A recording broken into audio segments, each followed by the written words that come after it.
कामाख्या के शक्ति पीठ में हर दिन हजारों भक्त आते हैं अपनी मन्नत लेकर, अपनी ख्वाहिशें लेकर। कई भक्त अपनी अपनी समस्याएं लेकर माता के पास आते हैं, तो कोई भक्त धन्यवाद से भरी हुई एक दिल लेकर माता के पास आते हैं। क्योंकि कामाख्या मंदिर सिर्फ दर्शन की ही नहीं बल्कि आशीर्वाद का भी स्थान है। सदियों से ये मान्यता चली आ रही है कि जो भी भक्त माता के दरबार में अपनी मन्नत लेके आते हैं, माता उसे कभी भी खाली हाथ जाने नहीं देती है। जो भी ख्वाहिश या मन्नतें हो वो मन में लेके आप जब भी माता के मंदिर में प्रवेश करते हैं, माता तब भी जान लेती है कि आप किस मंशा से माता के दरबार पे आए हो। ये मैं अपने आप से बना के नहीं कह रही हूँ, बल्कि कामाख्या मंदिर में आप जब भी आएंगे तो ये जो बकरे हो या कबूतरें हो आप देख रहे हो ना मंदिर परिसर में, यही इसका सबूत है कि माता हर किसी की मनोकामना पूर्ण करती है। मनोकामनाएं पूरी होने पर भक्त मंदिर में ही कबूतर या फिर बकरे को माँ के चरणों में छोड़ देते हैं। मंदिर में प्रवेश करने के लिए 2 गेट्स है, गेट नंबर 1 और गेट नंबर 2, जिनका भी बहुत महत्व है, जो कि मैं इसी वीडियो में आपको बताऊंगी। कई बार जब माता के दर्शन के लिए गर्भगृह में हम जाते हैं तो हड़बड़ी में माता के पास अपनी ख्वाहिशें या अपनी प्रार्थनाएं या अपनी दिल की बात नहीं रख पाते हैं।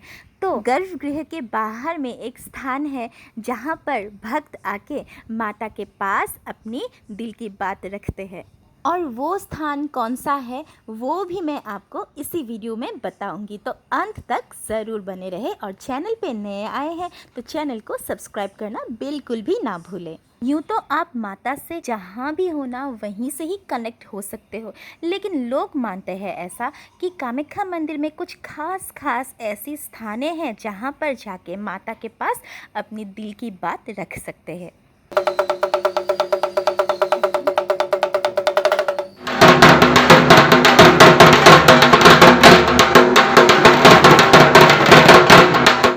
हजारों भक्त अपनी अपनी ख्वाहिशें, अपनी अपनी मन्नत लेके आते हैं माता के गृह में, लेकिन कोई गर्भगृह के अंदर जाके दर्शन करते हैं तो कोई बाहर से ही माता के लिए धूप दीप जला के प्रार्थना करते हैं, तो कोई माता के गर्भगृह के बाहर ही परिक्रमा लगाकर या फिर माता के गर्भगृह के बाहर ही बैठकर माता को ध्यान करते हैं। हर किसी का विश्वास का तरीका हो या आराधना का तरीका हो अलग अलग होता है, लेकिन ऐसा मानते हैं कि जहाँ विश्वास होता है वहीं भगवान होता है। तो चलिए अब बताती हूँ मंदिर के अंदर प्रवेश करने का जो दरवाजा है उनका महत्व।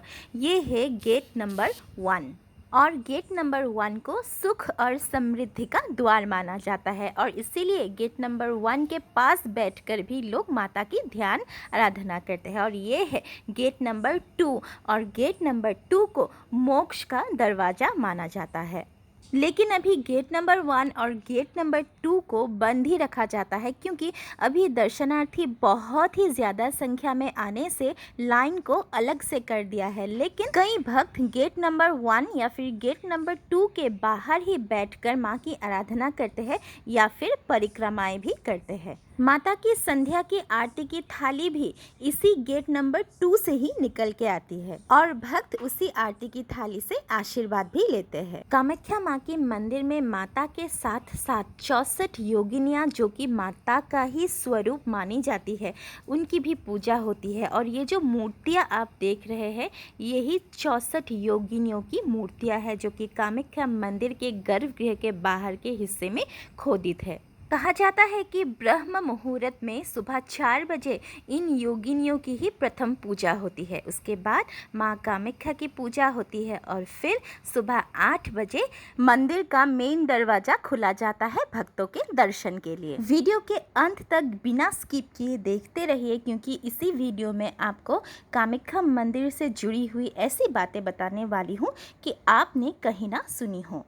मंदिर के इस स्थान को मन्नतों का स्थान कहा जाता है, क्योंकि ये जो लाल कपड़े आप देख रहे हो ना, ये लाल कपड़े मन्नत के लिए बांधी जाती है। भक्त यहाँ अपनी पूरी श्रद्धा, विश्वास और भक्ति के साथ मन्नत का ये कपड़ा बांधते हैं। और ये जो घंटियाँ भी आप देख रहे हैं ना, ये घंटियाँ भी मन्नतों की ही घंटियाँ है। तो चलिए अब आगे बढ़ते हैं कि माता के गर्भगृह के बाहर ऐसा कौन सा हिस्सा है जहाँ पे जाकर हम अपने मन की बात माता के पास रख सकते हैं। ये है माता कामाख्या मंदिर के गर्भगृह का बाहर का हिस्सा, जहाँ पे एक गणेश जी की मूर्ति खोदित हुई है। और मान्यता है कि इस गणेश जी की मूर्ति की चरणों में अगर मन्नत का सिक्का चिपक जाए तो मानो कि मन्नत पूरी हो जाती है। हम जब कामाख्या मंदिर गए और कई भक्त हमें ऐसे दिखाई भी दिए जो कि आके गणेश जी की इस मूर्त में सिक्का चिपका रहे थे। और हमने जब उनसे पूछा तो उन्होंने हमें कहा कि अगर आपका मन्नत का सिक्का चिपक जाए तो माता आपकी हर मन्नत पूरी करती है। लेकिन माता तो माता ही होती है, आपका सिक्का चाहे चिपके या ना चिपके, सच्ची मन से और सच्ची भक्ति से अगर कोई मन्नत मांगो तो माता हर किसी की मन्नत पूर्ण करती है। और यहीं पे है वो स्थान जहाँ पे हर में अगर माता के गर्भगृह में दर्शन करने पर आप अपने मन की बातें माता के आगे रख नहीं पाते हैं, तो यहीं पर आकर आप अपनी दिल की बात या जो भी आपकी मन्नत है वो माता से आप कह सकते हैं। क्योंकि जो ये कॉर्नर आपको दिखाई दे रहा है, यही है माता के गर्भगृह का बाहर का हिस्सा। जब हम कामाख्या मंदिर के इस हिस्से में आए और कुछ भक्त हमें ऐसे भी दिखाई दिए कि इस कॉर्नर में आके भक्त दीवारों से कुछ बातें कर रहे थे, तो हमने पूछा कि ऐसा वे क्यों कर रहे थे। तब उन भक्तों ने हमें ऐसा बताया कि वो हिस्सा माता के गर्भगृह का बाहर का हिस्सा है, और जब हम गर्भगृह के अंदर माता के आगे अपनी बात नहीं रख पाते हैं, माता के गर्भगृह के बाहर के इस हिस्से में आके हम दिल खोल के माँ से अपनी बात कर सकते हैं, अपनी दिल की बात माँ के आगे रख सकते हैं। कई लोग तो ऐसा विश्वास भी करते हैं कि माता के गर्भगृह के अंदर दर्शन हो या ना हो, किसी भी वजह से माता के गर्भगृह के बाहर से भी आप अगर माता को पुकारेंगे, माता की आराधना करेंगे, तो माता सभी भक्तों की सुनेंगी और सभी भक्तों की मुरादें पूरी भी करेंगे। इसीलिए तो लोग कहते हैं कि कामाख्या मंदिर सिर्फ दर्शन की ही स्थान नहीं है, बल्कि आशीर्वाद प्राप्त करने की भी स्थान है। वीडियो अगर आपको अच्छा लगा तो लाइक कीजिए, शेयर कीजिए, और चैनल पे नए आए हैं तो सब्सक्राइब करना बिल्कुल ना भूलें। वीडियो को अंत तक देखने के लिए आपका धन्यवाद।